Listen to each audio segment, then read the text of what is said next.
Dear students, myself S.N. Tripathi, PGT History, केंद्रीय विद्यालय कमला Nehru Nagar Ghaziabad second से. Dear students, I am going to start class 11th subject history, theme chapter 10 displacing indigenous people, मूल निवासियों का विस्थापन.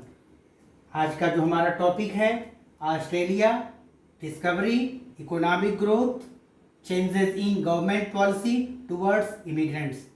Dear students, पिछले 2 video lesson में हम लोगों ने इस चैप्टर से ही रिलेटेड किस तरह से European peoples reached in North America continent and European countries France, Holland, Britain established their colonies in North America continent, and North America continent was that continent where native people were displaced. Now today I start about Australia. Dear students, the continent of Australia is situated far off and in isolation from other prevalent countries of the world. प्यारे बच्चों, Australia महाद्वीप पृथ्वी का वह क्षेत्र है जिसे अंध महाद्वीप भी कहा जाता है. यह दुनिया का सबसे सुदूर स्थित महाद्वीप है.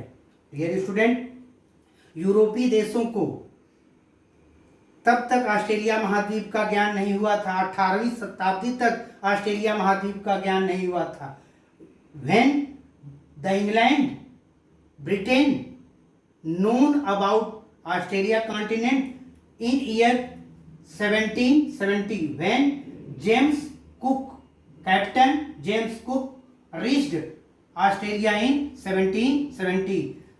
जब कैप्टन जेम्स कुक नामक व्यक्ति जो कि इंग्लैंड के निवासी थे वह ऑस्ट्रेलिया 1770 में पहुंचते हैं, तब जाकर के यूरोपीय देशों को, ब्रिटेन को, इंग्लैंड को, फ्रांस को, जर्मनी को, आयरलैंड को, पुर्तगाल को, स्पेन को किसी महाद्वीप का ज्ञान होता है कि वो एक ऐसा महाद्वीप जो सुदूर स्थित है जिसे ऑस्ट्रेलिया महाद्वीप कहा जाता है.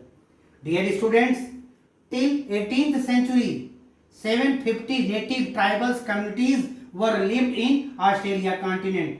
ऑस्ट्रेलिया महाद्वीप में 18वीं शताब्दी तक मीन्स जेम्स कुक के पहुंचने तक लगभग 750 मूल निवासी, वहां के आदिवासी समूह निवास करते थे. Dear students, in 1780 the first European settlement established means early settlers were deported from England on condition not to return again. Dear students, प्यारे बच्चों, आपको मैं समझाना चाहता हूं कि ऑस्ट्रेलिया महाद्वीप में पहली बार कोई यूरोपीय बस्ती वर्ष 1788 में 1788 में उन लोगों के द्वारा, इंग्लैंड के उन व्यक्तियों के द्वारा बसाई गई जिनको कि इंग्लैंड में सजा दिया गया, ऐसे सजा याफ्ता, ऐसे मुजरिम जिनको सजा दिया गया, सजा के रूप में उनको इंग्लैंड से, जो कि वेल डेवलप्ड कंट्री था, सुदूर रिमोट ऑस्ट्रेलिया महाद्वीप में उनको दंड के स्वरूप, उनको दंडित करने के लिए, पनिश करने के लिए, पनिशमेंट के रूप में उनको ऑस्ट्रेलिया भेजा गया। किंतु ऐसे लोगों ने पहली बस्ती 1788 में ऑस्ट्रेलिया कॉन्टिनेंट में, ऑस्ट्रेलिया महाद्वीप में इस्टेब्लिश किया। Dear student, ejected natives from land and took over for cultivation without remorse। England से ऑस्ट्रेलिया पहुंचे इन सजायाफ्ता लोगों ने वहां के स्थानीय मूल निवासियों से उनकी जमीन छीन करके उस पर एग्रीकल्चर, खेती, फार्मिंग, कृषि कार्य प्रारंभ कर दिया। Dear students, native people, tribal people of Australia were employed in farms. Europe के सजा याफ्ता, ब्रिटेन के सजा याफ्ता, सजा के रूप में ऑस्ट्रेलिया भेजे गए जिन लोगों ने ऑस्ट्रेलिया में अपनी बस्ती स्थापित की, वहां कृषि कार्य शुरू किया, उन लोगों ने अपने खेतों में स्थानीय निवासियों को, मूल निवासियों को, आदिवासियों को अपने खेतों में काम करने के लिए नियोजित किया। Dear student, natives of Australia help the European whole hearted. Europe से, इंग्लैंड से, फ्रांस से ऑस्ट्रेलिया पहुंचे लोगों का वहां के मूल निवासियों ने खुले हृदय से, स्वेच्छा से, सम्मान के साथ, आदर के साथ उनका स्वागत किया और उनको अपनी नेचुरल रिसोर्सेस से भरा हुआ ऑस्ट्रेलिया उनके सम्मुख एक मित्रता के व्यवहार के रूप में प्रस्तुत किया। Dear student, the process of economic development enhanced with rearing of merino sheep. अगर हम इकोनॉमिक अर्थव्यवस्था के विकास की बात करें तो ऑस्ट्रेलिया महाद्वीप एक ऐसा महाद्वीप था जो कि अंधकार महाद्वीप कहा जाता था, क्योंकि वहां घने जंगल थे। ऑस्ट्रेलिया के सेंट्रल पार्ट में घने जंगल होने के कारण यूरोप से जाने वाले लोग ऑस्ट्रेलिया के समुद्र तटीय क्षेत्रों में ही जाकर के बसे। ऐसी सर्कमस्टेंसेस में वहां इकोनॉमिक एक्टिविटी जब स्टार्ट होती है, इकोनॉमिक डेवलपमेंट स्टार्ट होता है, तो पहली इकोनॉमिक एक्टिविटी जो वहां होती है, that first economic activity was rearing of merino ship. Merino नामक भेड़ से ऊन निकालना एक प्रमुख आर्थिक क्रिया के रूप में प्रारंभ होती है। दूसरी बड़ी economic activity was mining industry also played in vital role, means digging of mines, digging of minerals, coal, iron, etc.